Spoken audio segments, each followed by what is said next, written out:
కన్యా లగ్నము లేదా కన్యా రాశి వారికి శుక్రగ్రహం ధనస్థానంలోకి ఎంటర్ అయింది. చాలా మంది అడుగుతున్నారు, నన్ను ఏమండి శుక్రుడు రెండులోకి వెళ్తున్నాడు కదా, కంప్లీట్గా ఓన్లీ శుక్రుడు గురించి ఏదని చెప్పండి అని. సో వాళ్ళ కోరిక మేరకి ఈ శుక్రగ్రహ సంబంధించినవి మనం చెప్పుకోబోతున్నాం ఈరోజు. అయితే ఈ యొక్క విషయాలు చెప్తుంది నేనైనప్పటికీ చెప్పిస్తుంది సాక్షాత్ లలిత అమ్మవారిగా భావిస్తూ, లలితాంబిక అమ్మవారి యొక్క అనుగ్రహం మీకు పరిపూర్ణంగా కలగాలని మనస్ఫూర్తిగా కోరుకుంటూ, ఇక్కడ శుక్రుడు సహజంగానే ధనానికి కారకుడు అయితే ఈయన భాగ్యాధిపతి ధనాధిపతి అయినందుకు కన్యాలగ్నం వారికి శుక్రుడు కనుక బాగుంటే వాళ్ళకి టీచింగ్, ట్రైనింగ్, అదేవిధంగా ఫ్యాషన్ రిలేటెడ్, సినిమా సంబంధించిన వాటి మూలంగా కూడా దెబ్బతిస్తారు. కాకపోతే మీరు చేసే ఏ వృత్తిలో అయినా క్రియేటివిటీ సంబంధం కలిగి ఉంటుంది, గుర్తుపెట్టుకోండి. అయితే ధనభావంలోకి వచ్చే శుక్రుడు మంచిదే. అంటే ఎప్పటి నుంచో ఫైనాన్షియల్గా గ్రో అవ్వాలి, లేకపోతే రావాల్సిన డబ్బులు రావడం కోసం చేసే ప్రయత్నం ఫలిస్తుంది. ఇక్కడ కుటుంబ సభ్యులతో గతంలో ఏర్పడినటువంటి కొన్ని మిస్అండర్స్టాండింగ్స్, మిస్కమ్యూనికేషన్స్ కూడా సెట్ అవుతాయి ఇక్కడ. అయితే మీ పర్సనల్ చార్ట్లో ఒకవేళ ధన సంబంధించినటువంటి యోగం సరిగ్గా లేదండి, ఏదో ఈ తాత్కాలికంగా 1 month వరకే ఇది వచ్చింది, మరి తర్వాత పోతుంది కదా అంటే లక్ష్మీదేవి అష్టోత్తరం కానీ, లేదా ఓం సంపత్కరీ సమారూఢ సింధుర బ్రజసేవితాయ నమః అనే మంత్రం కానీ, లేనట్లయితే ఓం ధర్మాధ్యక్ష ధనాధ్యక్ష ధనధాన్య వివర్ధనీయ నమః మంత్రం కానీ చదువుకున్నట్లయితే ఖచ్చితంగా బాగుంటుంది. అయితే ఇక్కడ సంతానానికి ఉద్యోగ సంబంధించిన విషయంలో ప్రయత్నానికి బాగా తోడ్పడుతుంది ఇది. కాకపోతే కాస్త ఇలా కన్యారాశి నుంచి 2వ స్థానంలో శుక్రుడు ఉన్నప్పుడు జీవిత భాగస్వామిని వాహనం మీద వెళ్ళేటప్పుడు అతివేగంగా వెళ్ళొద్దు అని చెప్పాలి. కాకపోతే జీవిత భాగస్వామికి వాళ్ళ యొక్క తాతగారి ప్రాపర్టీ రిలేటెడ్ సంబంధించిన విషయాలు, గృహానికి సంబంధించిన, ధనం సంబంధించిన రావడానికి మాత్రం చాలా తోడ్పడుతుంది, ఎటువంటి సందేహం లేదు. ఒక్క వాహనం మీద మాత్రం మీ జీవిత భాగస్వామి వేగంగా వెళ్ళొద్దని చెప్పాలి. మరి ఈ శుక్రగ్రహం యొక్క రిజల్ట్స్ ఇంకా బాగా రావాలి అంటే కనుక మీరు చేయవలసింది నవగ్రహాల్లో పర్టికులర్గా కుజ, కేతు, శుక్ర ఈ 3 గ్రహాల దగ్గర దీపారాధన చేయండి. ఇంకా వీలైతే కందులు మరియు ఉలవలు దానం ఇవ్వండి. నేను ఇందాక చెప్పినటువంటి మంత్రం చేసుకోండి. ఖచ్చితంగా ఫైనాన్షియల్గా మంచి ఎదుగుదల ఇస్తున్నాడు మీకు 2వ స్థానంలో శుక్రుడు. చాలా మందికి శుక్ర మహర్దశ కూడా వస్తూ ఉంటుంది.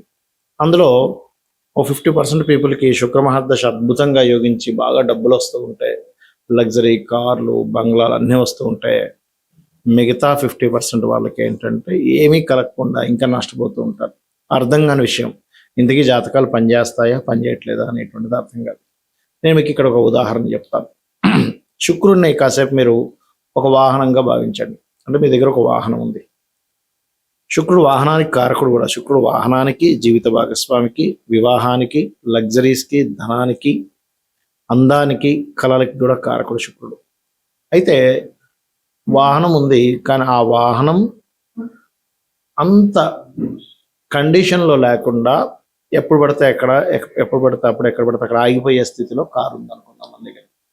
అలాంటి కారులో ప్రయాణం ఏం జరుగుతుంది, మనకి వెళ్తూ ఉంటాం, ఎక్కడో ఆగిపోతూ ఉంటుంది. అయ్యో ఇదేంటి ఇక్కడ ఆగిపోయింది అనుకుంటాం, మళ్ళీ ముందుకు వెళ్తూ ఉంటాం, ఎక్కడో ఆగిపోతాం.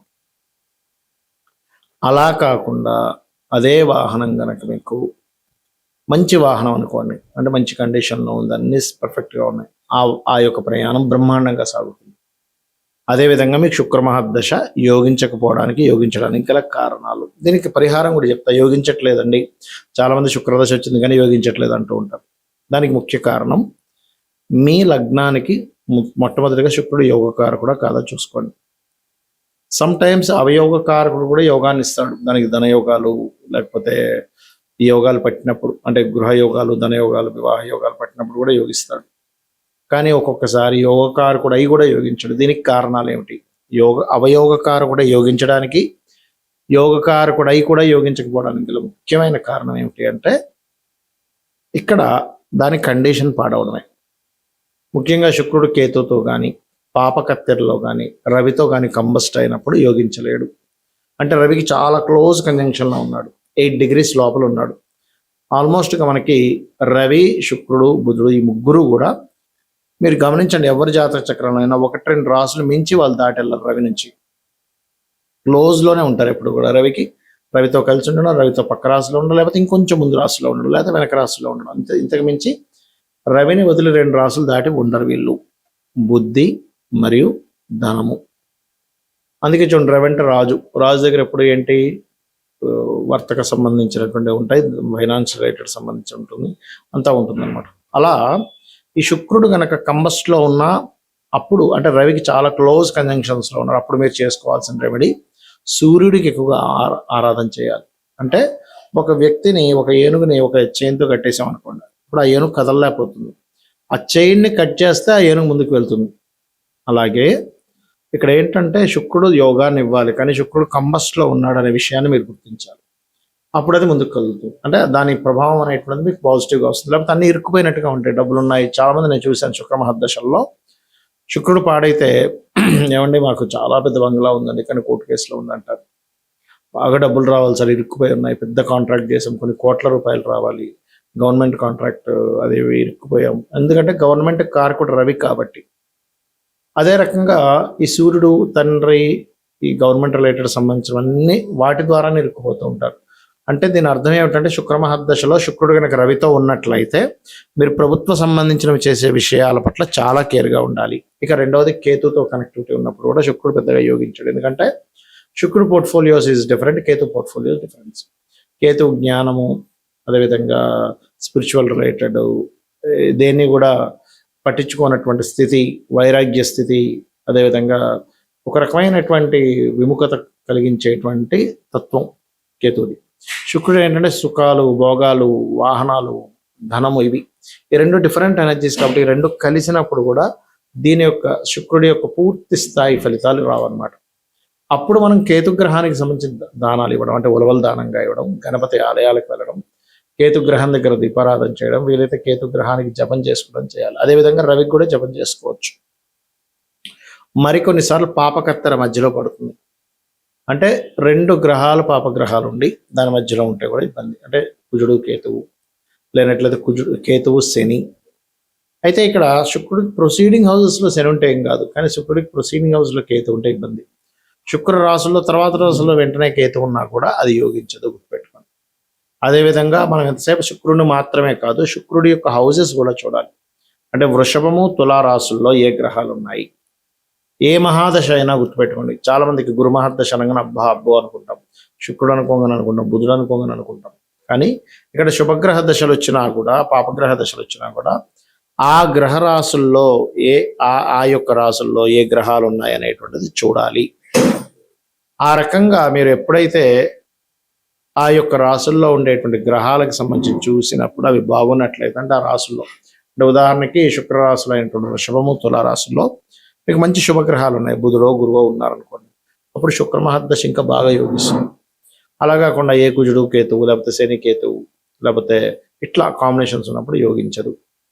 అదేవిధంగా పాపగ్రహ రాసుల్లో ఉన్నప్పుడు కూడా అదే స్థితి. ఏ దశ వచ్చినా సరే ఆ దశ యొక్క రాసులు ఏవైతే ఉన్నాయో, గురువు అయితే మీనము, ధనస్సు, రవి అయితే సింహరాశిలో ఏ గ్రహం ఉంది, చంద్రుడైతే చంద్రమహర్దశ వచ్చింది, చంద్రరాశిలో కర్కాటకంలో ఏది ఉంది, ఏ గ్రహాలు ఉన్నాయి, పాపగ్రహాలు. నీచబడ్డ కుజుడు ఉన్నాడు, నీచభంగ రాజయోగం కలిగితే వేరు. ఇక్కడ ఏంటంటే నీచబడ్డ గ్రహం ఉన్నప్పటికీ అది నీచభంగ రాజయోగం కలిగినప్పుడు మీకు ఇచ్చేటువంటి రిజల్ట్స్ అద్భుతంగా ఉంటాయి. అదేవిధంగా బుధదశ వచ్చింది, మిథునము, కన్యారాశిలో ఉందో చూడాలి. కుజదశ వచ్చింది, మేషము మరియు వృశ్చిక రాశిలో ఉందో చూడాలి. శని మహర్దశ వచ్చింది, ఒక్కోసారి చూడండి శని మహర్దశ వచ్చిందండి ఇబ్బంది పడతాం అనుకున్నాం, చాలా బాగుంది అంటాం. దాని అర్థం ఏంటి, శని యొక్క రాశిలో శుక్రుడు, గురువు ఉన్నారు, శుభగ్రహాల సంబంధం వచ్చేసింది అక్కడ, మీకు ఖచ్చితంగా యోగిస్తుంది. సో ఏ మహాదశ వచ్చినా మీరు అబ్జర్వ్ చేయాల్సింది దాని కండిషన్, దాని రాసుల్లో ఏ గ్రహాలు ఉన్నాయి. ఇది చాలా చాలా చాలా ఇంపార్టెంట్ విషయం. ఇది మళ్ళీ వర్గచక్రాల్లోకి వెళ్తే ఆ వర్గచక్రాల్లో ఉండే గ్రహాలు అది ఇంకొంచెం ఇండెప్త్ అనమాట. కాబట్టి ఇలా చూడండి, ఖచ్చితంగా మీకు దశ యోగించేటువంటి మార్గం ఇది. శుక్ర మహర్దశ యోగించాలంటే నిత్యము లలితా సహస్రనామాలు, లక్ష్మీ అష్టోత్తరం చేసుకోండి, బలం అనేటువంటిది పెరుగుతుంది, మీకు గ్రహం అనేటువంటిది యోగిస్తుంది. శ్రీమాత్రే నమః.